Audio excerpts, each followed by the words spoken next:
Hello and welcome back to another video. As you can see, I'm going to be doing another pet portrait inking.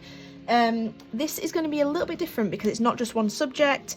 I don't think I've ever actually done more than one subject as a pet portrait inking before, and originally it was just going to be two. It was just going to be this dog and this dog, but we had to add in a new puppy that they were having added to the family.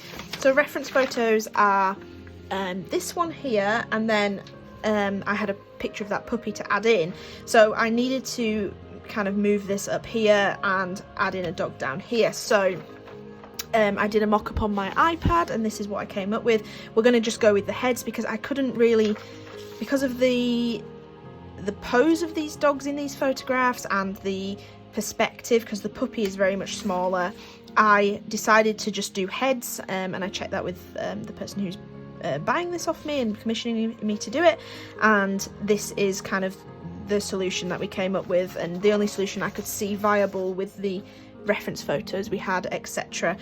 So this is the composition. I've sketched it out. I used my grid method, as you can see here, drew a 2cm by 2cm grid over the reference image, and then 2cm by 2cm onto here, and obviously I'd increase that grid size if I was doing it onto a bigger paper. And it just helps me plan out where things are, because I can look at, say for this eye, there's a grid here and there's a grid here, and I can see how much of that eye goes into the grid and how much is on the other side of the grid, etc. So it's very, very handy to help map out the perspective and get it all drawn out and where I need it to be before I start inking.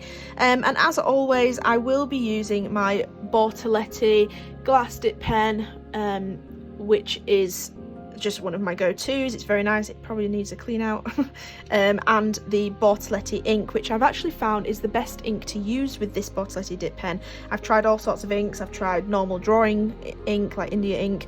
I've tried acrylic inks, all sorts, and this is the only one that I find flows really well off the pen itself.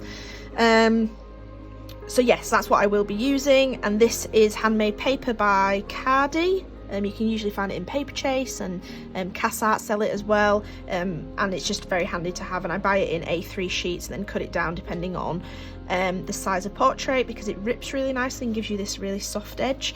So that's what we will be doing.